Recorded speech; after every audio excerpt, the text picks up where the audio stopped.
Bismillahirrahmanirrahim. Alhamdulillahirabbil alamin. Allahumma shalli wa sallim ala sayidina Muhammadin miftahi babi rahmatillah adada ma fi ilmillah salatan wa salaman daimaini bidawami mulkillah wa ala alihi wa sahbihi.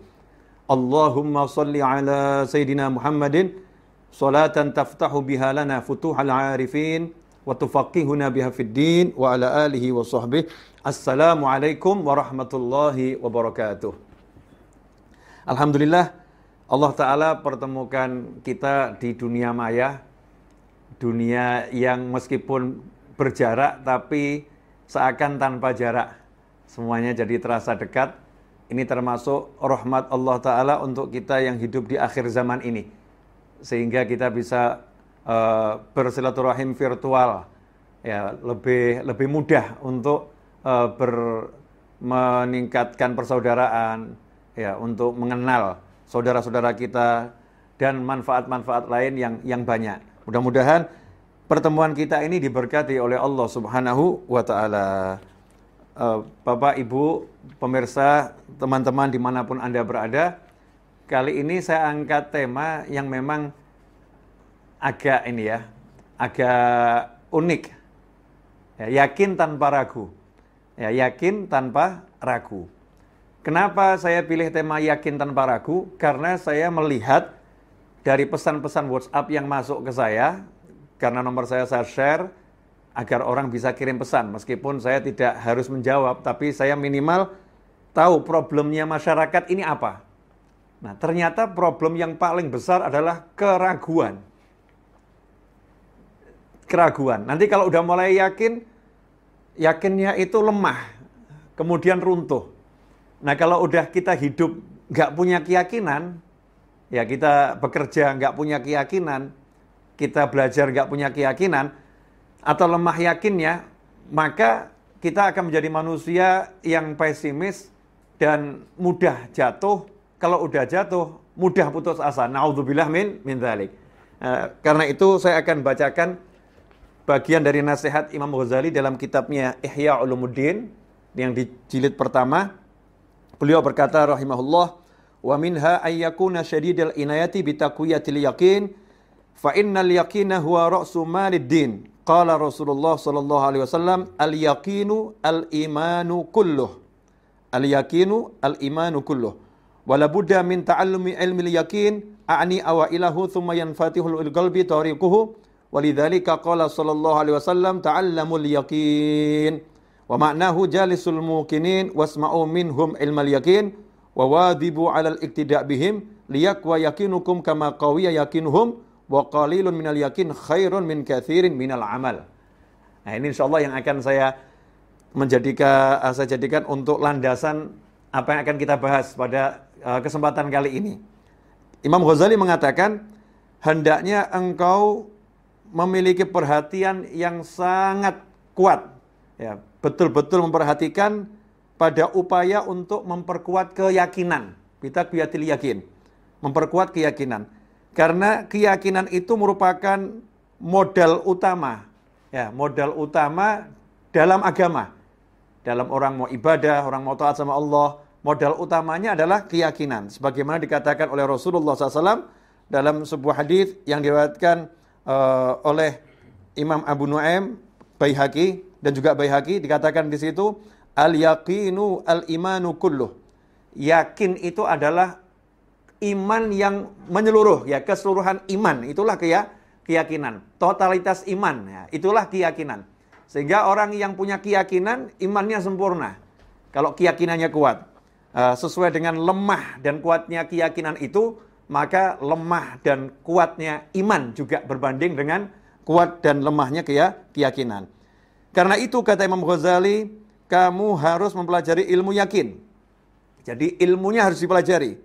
Yang dimaksud pelajari ilmu yakin itu bagaimana? Ya, ilmu dasar keyakinan ini kita harus pelajari.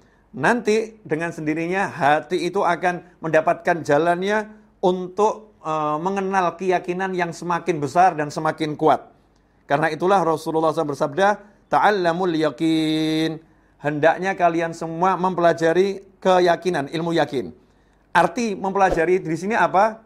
Jalisul mukinin. Duduklah, bergaullah bersama orang-orang yang punya keyakinan kuat. Dengarkan bagaimana mereka menjelaskan tentang ilmu yakin. Dan selalu berusahalah untuk meneladani mereka agar keyakinanmu menjadi kuat sebagaimana keyakinan mereka semua. Dan sesungguhnya sedikit keyakinan lebih baik daripada banyaknya amal yang tidak ada keyakinan. Nah, insya Allah ini akan kita bahas. Mudah-mudahan kita dikasih ilmu yang berkah oleh Allah Subhanahu wa Ta'ala.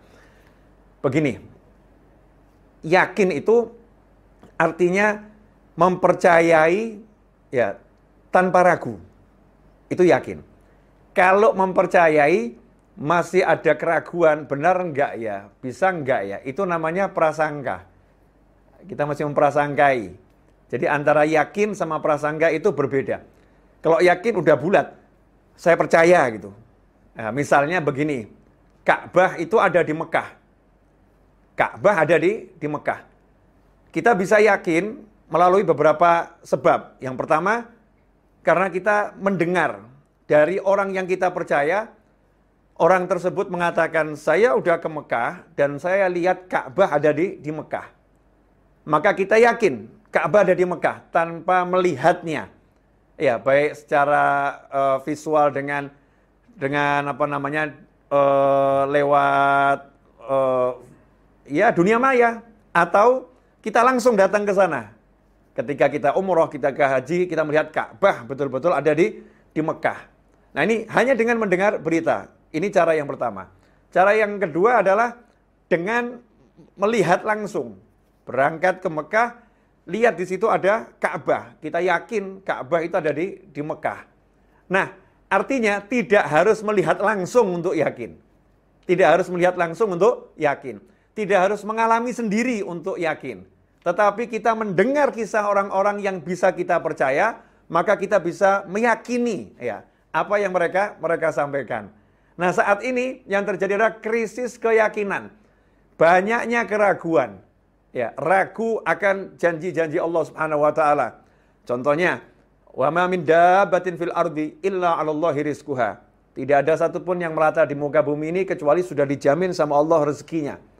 Nah, ini banyak orang yang ketika dipecat dari kantornya, dipecat dari perusahaannya, ya dia merasa, wah udah, saya nggak mungkin bisa menghidupi keluarga saya nggak bisa menghidupi anak saya.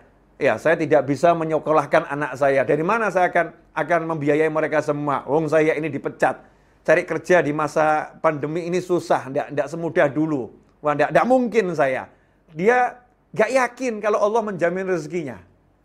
Dia enggak yakin itu. Ragu. Kenapa dia ragu? Sebabnya adalah karena dia mulai mengukur. Ya, dia mulai mengukur apa yang dia bisa dan apa yang dia tidak bisa. Sementara dia melupakan bahwasannya Allah Maha Bisa, Allah Maha Mampu, Allah Maha Berkuasa atas segala-galanya. Dan yang dia bilang bisa itu masih sifatnya nisbi.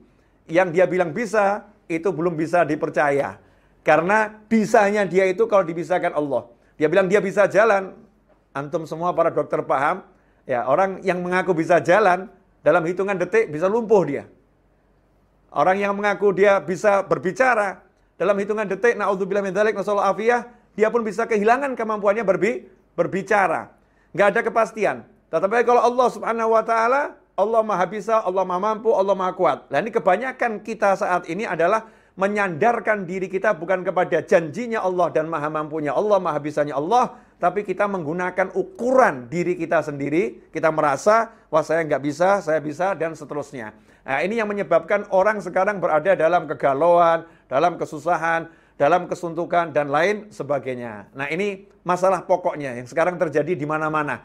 Contoh orang kena sakit.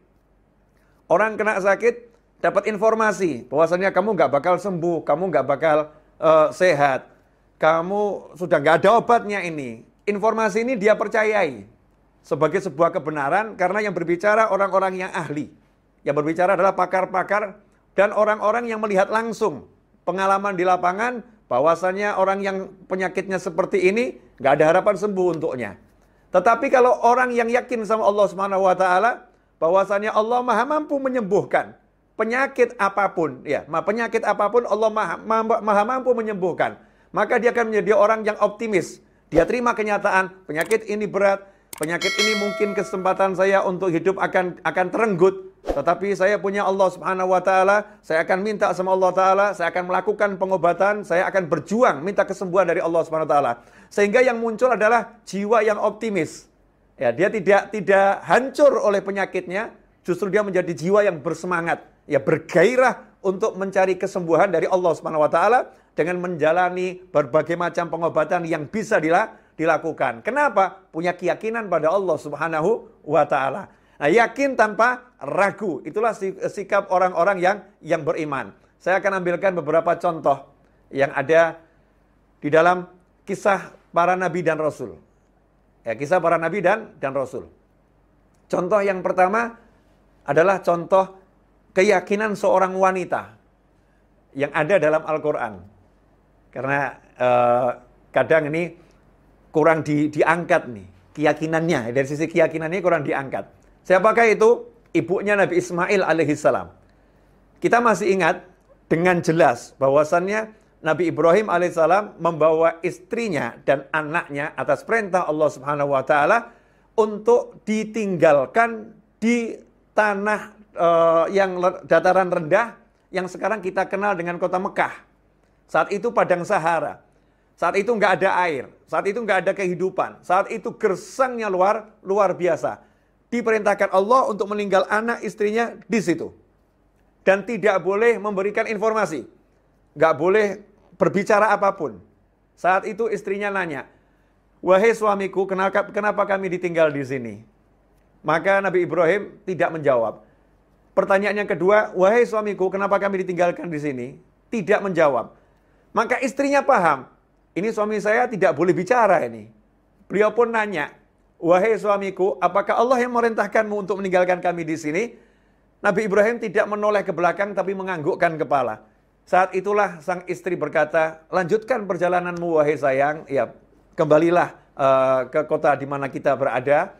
Saya yakin Allah yang memerintahkan, Allah nggak akan menyanyiakan. Allah pasti akan mengurus saya dan anak kita. Kami akan diurus oleh Allah Ta'ala, kamu yang tenang, kamu yang jangan, kalau bahasa kita jangan pikiran." Nah, ini cari istri model begini nih, Masya Allah. Ya, susah ini ya, susah ini. Yang modelnya seperti ini.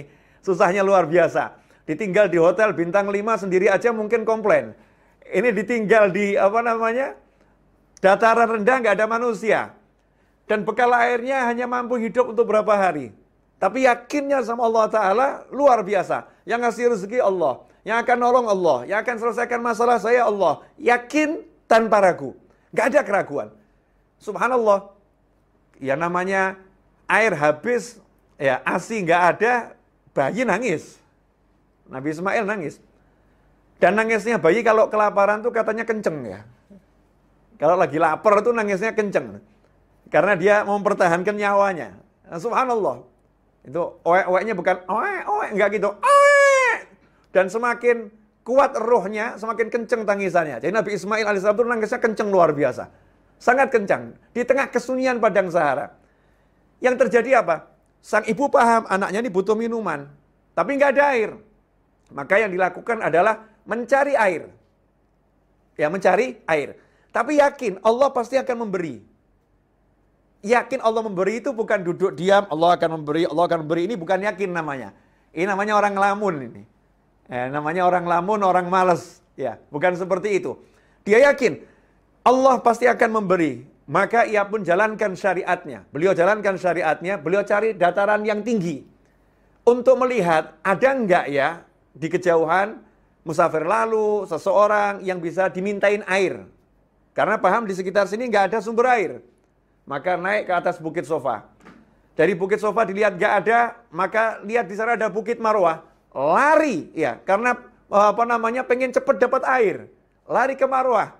Ternyata dilihat di Marwah enggak ada air, enggak ada manusia di sekitarnya. Enggak putus asa. Allah pasti akan memberi. Saya akan cek, siapa tahu sekarang di Sofa udah ada manusia yang lain. Yang tadi saya enggak kelihatan. Lari ke Sofa, lari ke Marwah, lari ke Sofa.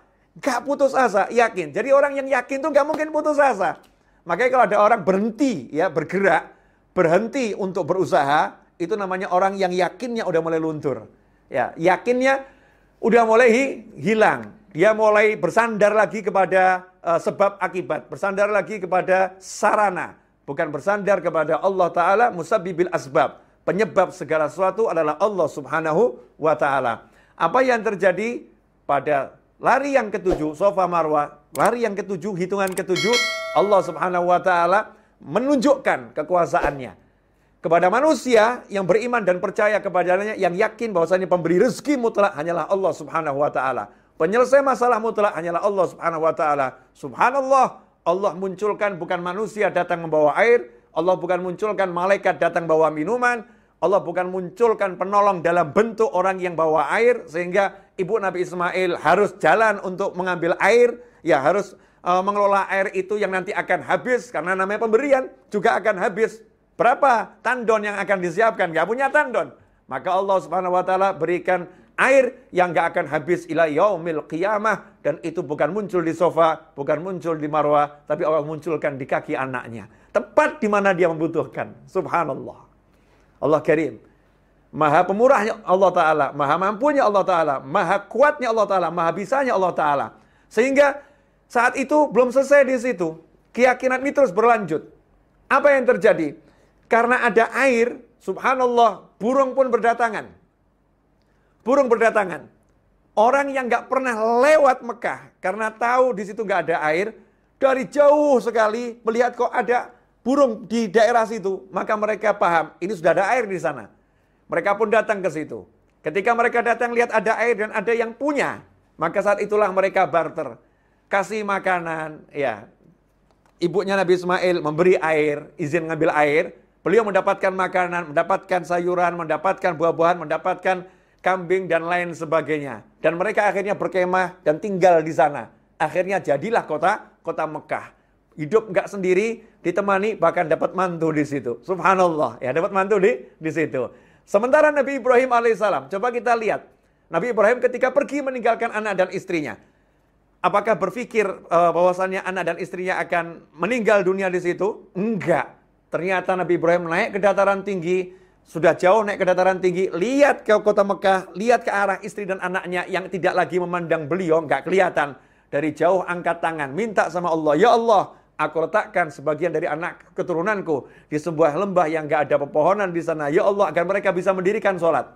Ya Allah, kirimkan buah-buahan dari segala penjuru. Ya Allah, kirimkan manusia dari segala penjuru. Ya, doa-doa yang dipanjatkan Nabi Ibrahim alaihissalam meyakini bahwasannya nanti akan ada anak keturunan yang mendirikan sholat.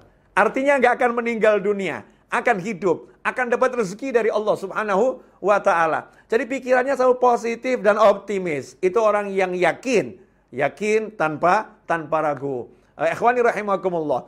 Kalau kita bisa punya keyakinan seperti ini, hidup itu akan enaknya luar biasa. Contoh yang kedua adalah kisah Nabi Musa alaihissalam. Nabi Musa alaihissalam ketika membawa kaumnya untuk meninggalkan Mesir.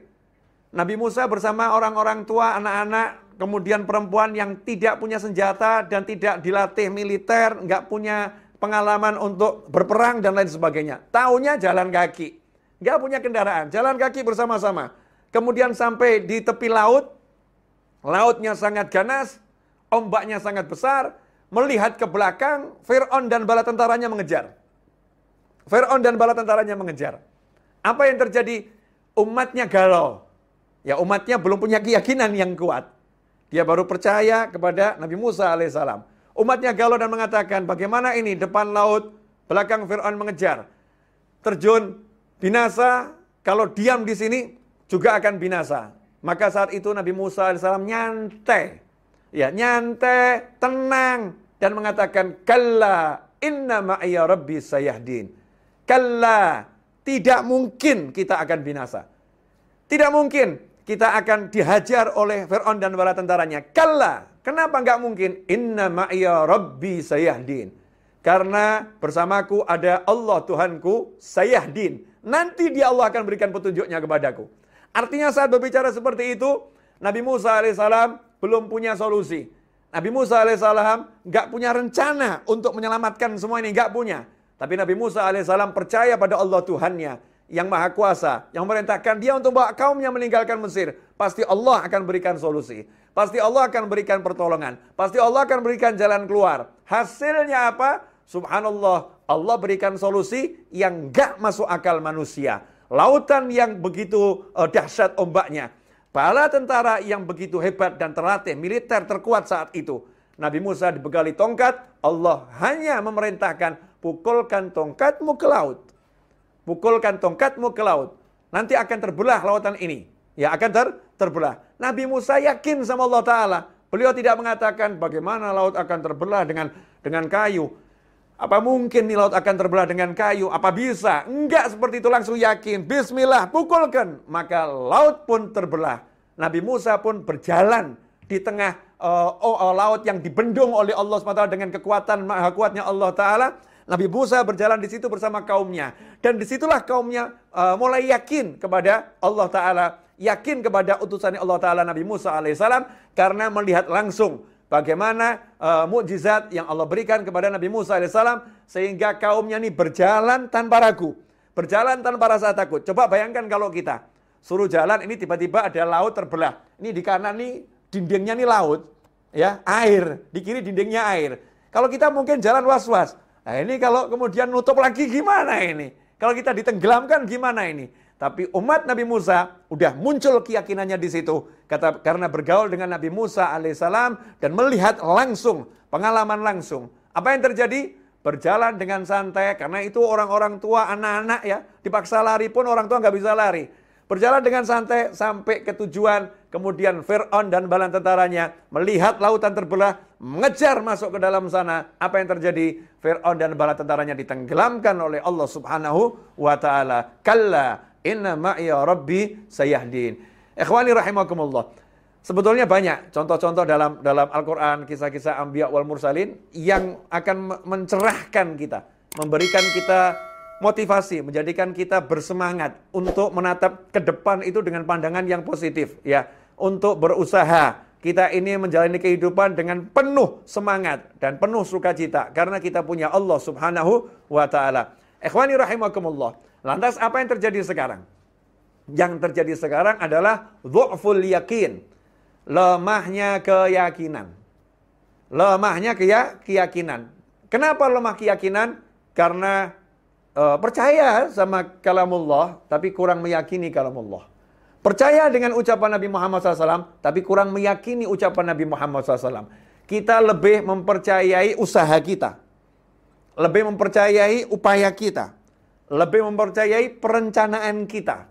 Tapi kita kurang mempercayai perintah Allah Subhanahu wa Ta'ala. Allah sudah jelas menyatakan, "Wa may yattaqillaha yaj'al lahu makhrajan wa yarzuqhu min haitsu la yahtasib." Barang siapa bertakwa kepada Allah, yaj'al lahu makhraja, maka Allah akan selalu senantiasa memberikan jalan keluar untuknya atas apapun problematika yang dia hadapi, ya, masalah yang dia hadapi. Wa yarzuqhu min haitsu la yahtasib, dan Allah akan memberikan rezeki kepadanya dengan cara surprise, kejutan-kejutan yang enggak pernah dia sangka, yang enggak pernah dia perkirakan. Wa yarzuqhu min haitsu la yahtasib. Ini disiapkan Allah untuk orang-orang yang bertakwa. Orang yang bertakwa, kalau dia yakin dengan takwa ini, apapun masalahnya akan diselesaikan Allah Ta'ala, bagaimanapun kondisinya dia akan selalu mendapatkan rezeki dari Allah Subhanahu wa Ta'ala, maka hidupnya akan tenang. Tapi sekarang nggak begitu yang terjadi. Manusia bukan mengandalkan yakinnya kepada Allah Ta'ala, bukan mengandalkan takwanya kepada Allah Ta'ala, tapi mengandalkan perencanaan, mengandalkan kemampuan, usaha dan usaha. Maka ketika usahanya itu gagal, usahanya itu mengalami suatu tembok yang menghalangi dia untuk melanjutkan. Ketika perencanaannya itu yang terjadi ternyata jauh dari apa yang dia rencanakan, saat itu dia pun menjadi lemah, lunglai, dan berputus asa. Dia pun kemudian menyerah menghadapi kehidupan. Naudzubillah min dzalik. Beda dengan orang udah yakin sama Allah Ta'ala. Maka begitu dia berusaha semaksimal mungkin, melakukan perencanaan sebaik mungkin. Seperti ibunya Nabi Ismail alaihissalam. Berusaha semaksimal mungkin, melakukan perencanaan sebaik mungkin. Cari tempat yang tinggi. Ya, cari tempat yang tinggi. Kemudian bergerak cepat ke tempat tinggi yang lain. Perencanaannya bagus, usahanya bagus. Tapi ketika mengalami yang namanya tembok kegagalan, kalau dalam pandangan manusia biasa, ternyata nggak ada manusia. ternyata nggak ada air di situ, maka dia tidak berhenti berusaha. Kenapa? Karena saya yakin Allah pasti akan menyelesaikan. Allah akan berikan solusi. Dia kaitkan hatinya, pikirannya pada Allah Subhanahu wa taala, maka yang terjadi subhanallah luar biasa seperti yang udah saya ceritakan di depan tadi. Nah, kalau orang yang bertakwa yang yakin sama Allah Subhanahu wa taala, ketika dia punya masalah, maka dia bukan sholatnya semakin kendor, sholatnya akan semakin kenceng, baca Al-Qur'annya semakin kenceng, sedekahnya semakin banyak, zikirnya semakin mantap, kemudian dirinya semakin diperbaiki, sambil dia terus berusaha sebaik mungkin. Dia menantikan solusi dari Allah Subhanahu wa taala, dia menantikan surprise yang membahagiakan dari Allah Subhanahu wa taala. Inilah yang namanya yakin tanpa ragu. Nah, kenapa terjadi keraguan? Karena kumpul dengan orang-orang yang ragu. Kumpul dengan orang-orang yang selalu mengandalkan hitung-hitungan. Kumpul dengan orang-orang yang selalu mengutamakan perencanaan. Kumpul dengan orang-orang yang seakan-akan ya menjadikan usaha itu seperti Tuhan. Karena aku berusaha, aku bisa. Karena aku bekerja keras, aku berhasil. Jadi menuhankan usaha. Naudzubillah min dzalik. Menuhankan yang namanya perencanaan. Naudzubillah min dzalik. Kemudian kumpul dengan orang-orang yang dia itu putus asa. Kumpul dengan orang-orang yang putus asa. Saya udah usaha begini, gagal. Saya udah berjuang semaksimal ini, gagal. Udahlah, menyerahlah menghadapi semua ini. Nggak mungkin bisa. Orang-orang yang melemahkan ya semangatnya.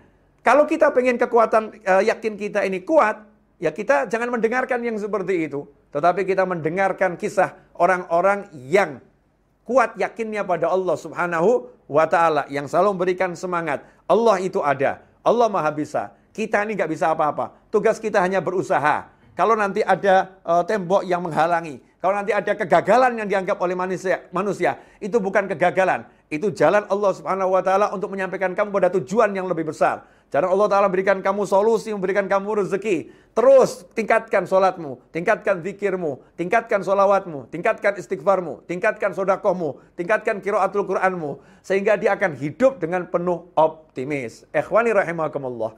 Mudah-mudahan apa yang saya sampaikan ini berkah dan manfaat. Kurang lebihnya mohon maaf. Jazakumullah khairan. Walakum minkum. InsyaAllah kita bisa menyambung dalam kesempatan yang lain. Wassalamualaikum warahmatullahi wabarakatuh.